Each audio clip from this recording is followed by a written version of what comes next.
Hello everybody, how is it going? This is the first video of 2026. I'm so excited to be filming it right now. I know I kind of had a little bit of a dry spell that last year, but it is a new year, new me.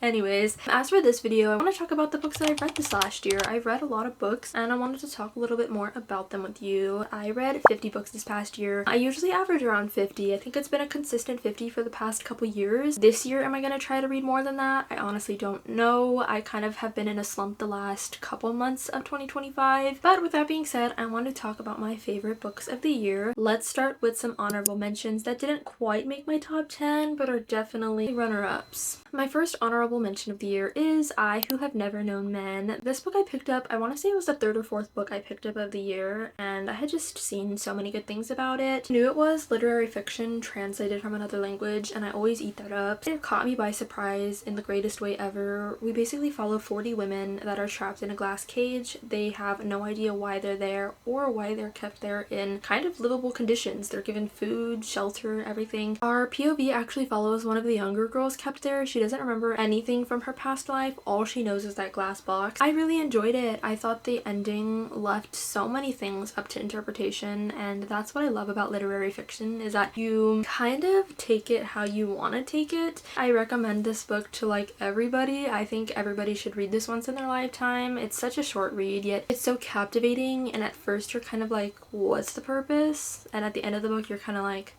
what's the purpose? But like in a thoughtful way. So the next honorable mention is Enchantra by Kaylee Smith. The only reason this didn't make the list was because I enjoyed the first book so much more, and I read that the year prior, I believe, in 2024. I love Kaylee Smith's writing. I think she does the trials and the games and the romance just so well. Her writing is incredible. Her characters are so good. One of the highlights of my year was definitely meeting the author. She was so fantastic and amazing. Everything that she's ever gonna write, I'm probably gonna read, but she's just so sweet. But like I said, the only reason it didn't make the list was because I felt Phantasma was just a bit better, but Enchantra was still so amazing, and I'll still recommend her duology to a lot of people. I just think that they're super fun.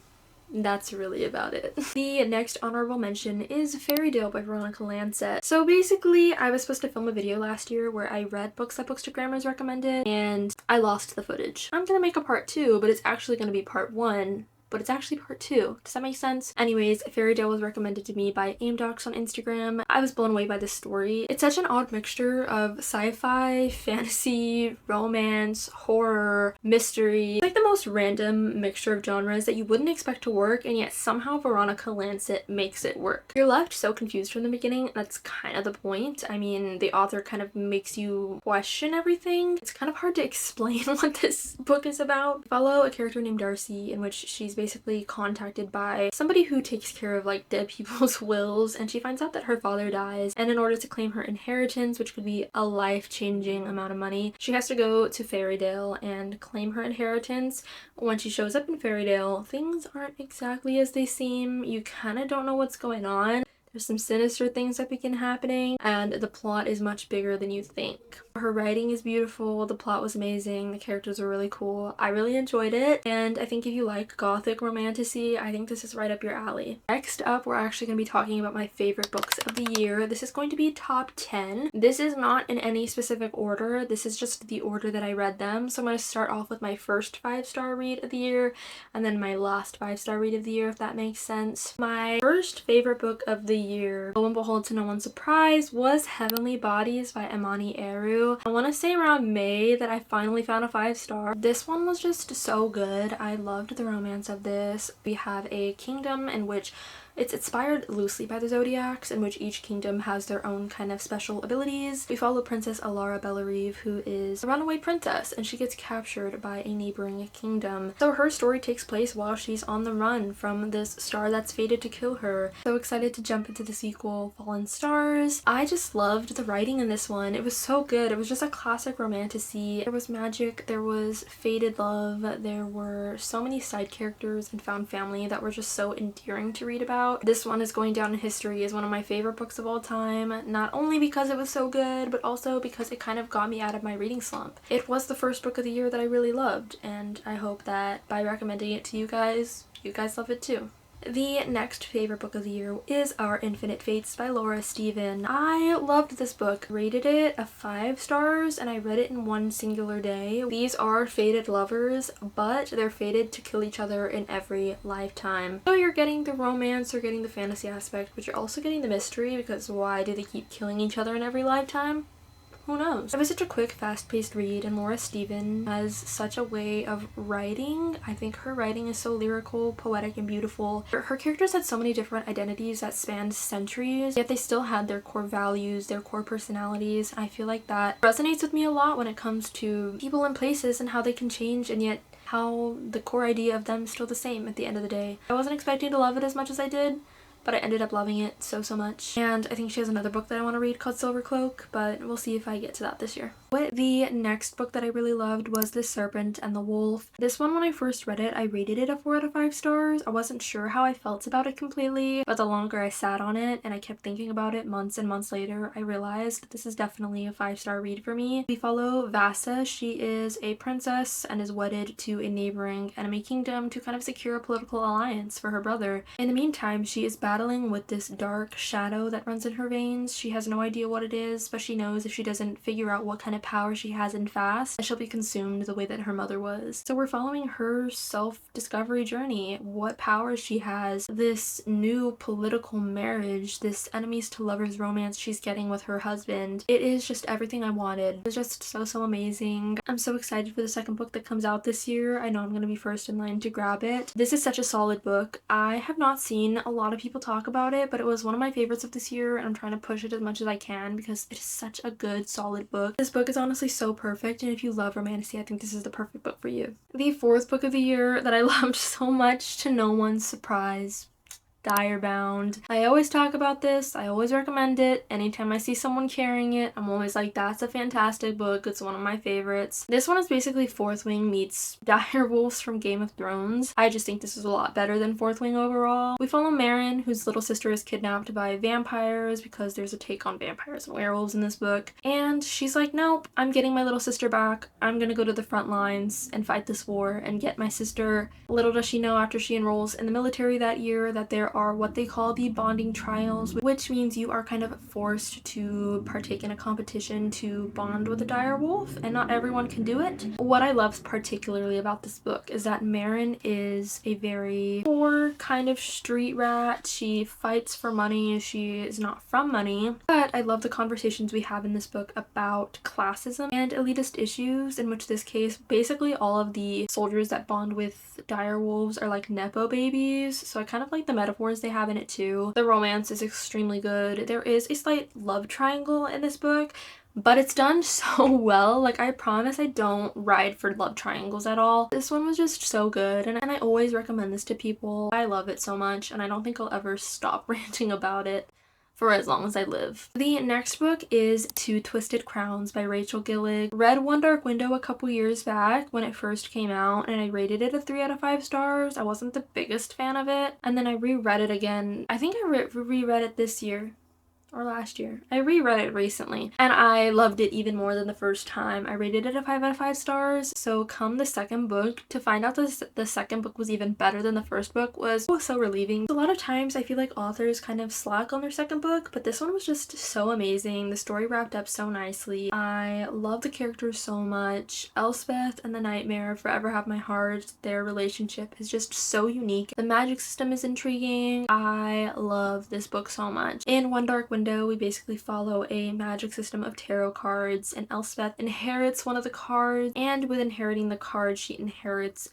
an evil entity named the Nightmare who kind of resides in her brain. Basically, the goal is to lift a mist that surrounds the town, and in doing so, rid her body of degeneration, which means that because of this magic, she is rapidly degenerating. Rachel Gillig's writing is amazing. I also read The Night and the Moth, and that one's beautiful. Love that book too. That should have been an honorable mention. Enough of ranting about this book. I'm sure you guys have seen it everywhere, so give it a try if you haven't. It's so good. So the next book is Burn the Wild by Ava Hunter. Hunter. I love this whole Runaway Ranch series. I think it's so spectacular. Ava Hunter's writing is so incredible for a good cowboy romance. In this one we follow Ford Montgomery, who is an ex-baseball player, and we also follow Reese Austin, who is a country singer who's kind of dealing with addiction and depression, and kind of not being in control of her life. Pretty much that's the whole plot of the story, is them finding themselves within each other and their romance story. It's so beautiful. I don't have much to say about it, but the way that Ava Hunter handles rehabilitation and addiction is just so powerful. This is also the third book in the series, so I also enjoyed seeing cameos from other couples. I just love this whole series as a whole. This one in particular was my favorite along with the second one, but I did read that last year so I couldn't include it in this wrap up. But I would give her whole series a chance if you love cowboy romances. I particularly am not like the biggest fan of them, but this series in particular is too good to pass up. I think it's written amazingly, and I think everybody should give it a shot. Next, to no one's surprise, I'm not going to talk much about it because you guys are probably sick of hearing me talk about it. This is Shields of Sparrows by Devney Perry.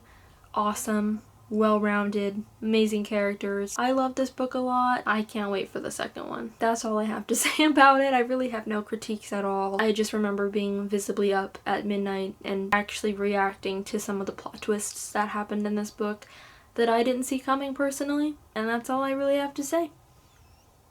Shields of Sparrows. Next book that I have is The Rose Bargain. This one was also supposed to be featured in my bookstagrammers recommending me books. My bookish bestie Amanda recommended this to me. I finished this book in a day. It took me one day to read this. This is so amazing. I'm pitching it as Bridgerton meets Selection meets The Cruel Prince. In this one we have a fae queen who's been ruling like Regency England, and she basically makes a rose bargain with the girls that are coming of age. They can either be beautiful but they like lose a toe or something, or they can be like super smart or and never forget anything, but in return they have like a stone cold heart or something. Basically what I'm trying to say is there's a catch to every bargain that's made. We follow Ivy and she's kind of trying to figure out what happened to her sister who had gone missing for a little bit and was found but is completely different than when she first went missing. And in the meantime, while trying to find what happened to her sister, she is imported into this competition with other girls to basically compete for the heart of one of the fae princes. The writing is so amazing for YA. It was so fast-paced. You get a mystery aspect, you get the fantasy aspect. What I loved the most about this was that the fae were cunning and super enchanting. It really reminded me of the fae from The Cruel Prince and kind of how Cardan is and how his little posse works. I loved this book so much. I'm so excited for the second one that comes out this year, and that's all I have to say about The Rose Bargain. The second to last one is The Rebel and the Rose. This is the second book to The Dagger and the Flame. I loved The Dagger and the Flame so much. I just think that the second book held up so well. We get an expansion of the world, and the characters, they have my heart. They really do. Now, since I can't tell you what The Rebel and the Rose is about because it is the second book, I'm going to explain what the first one is about. Basically, there is this drug that you can consume called Shade. You can either consume it, which gives you the power to wield shadows, or you can wear it by putting it in your clothes, and it gives you the ability to blend in with shadows. So we have two sides of the same coin, and yet there are two different gangs. You have the daggers, which are the ones that consume shade, and then you have the cloaks, which are kind of like thieves. So you're getting like a gang war between thieves and assassins and kind of how they rule the city. The gang aspect in the city is very reminiscent of the Six of Crows Ketterdam world. It's so dark. There's a lot of dirty business going on behind the scenes. Follow Seraphine, she's kind of thrown into this world that she's experiencing for the first time, and her love interest in this book is a dagger. His name is Ransom, and he is sent to kill her. So this whole book is basically them figuring out where they fall in terms of the hierarchical system of the gangs and the daggers and the cloaks. And I love Ransom and Seraphine with my whole heart. Here's some fan art on them. Like, hello, you literally can't say no to that. Anyways, I read the arc of that before it came out and it was so good. And I highly recommend this. It's so good. The last favorite book of the year, to no one's surprise, The Night Prince. So I read The Wolf King, and then shortly after I read The Night Prince, and The Night Prince was just so much better than the first one. You guys can get a whole reaction to my thoughts on The Wolf King. In the second book, The Night Prince, we got more Blake. That's what I wanted. We got more Blake. We got more backstory, more politics, more everything. Everything I ever wanted to happen in that book it happened, and just know I was a very happy reader. This is one of my favorite books of the whole year. Somehow it's only 3 books and I don't know how it's gonna wrap up. I kind of wished it was like 5 books, but that's okay. I can live with 3. I was literally screaming, I was dying. Everything you could ever possibly imagine was happening while I was reading this book, and it's just so amazing and I love it, and I would really recommend this to you guys if you love wolves. That's literally it. Okay, so now I kind of want to talk about some anticipated reads for this upcoming year. I am going to have a TBR jar video where I'm actually walking you through the books that I'm reading for the month, but these are the books that I'm looking forward to in the year 2026. New releases, old releases that I plan on reading. So let's get into that as well, and I'm going to make it kind of quick because I know this video is going to be not long, but I hope it's not too long. But I'm also kind of ranting. Who knows? Obviously, Rights of the Starling. This is going to be the second book to Shield of Sparrows. The cover is just honestly so spectacular, so beautiful. I personally can't wait to have this on my shelves. Next, we have The Ballad of Falling Dragons. This is the second book to When the Moon Hatched. I don't like the cover all too much. I think it's like too realistic compared to the whimsical cover of the first one, but it will do. It's going to be the same story regardless. I've been looking forward to this book for so long. I have it on my TBR shelf because it is a top priority read for me. I read the indie edition a couple years ago just to be safe and just to kind of get a refresher on what happens. I do want to read it before the second book. I'm just so excited for this one. Then we have Us Defiant Few by Alexis Patton. I loved the first 2. I saw this fan art of it and I was like, I need that, man. So I picked it up and I loved it. It was so good. I got an arc of the second book. It was so good. I do want to reread it before the third book comes out. But these are the new covers of the new series that I need to have on my shelf. They're so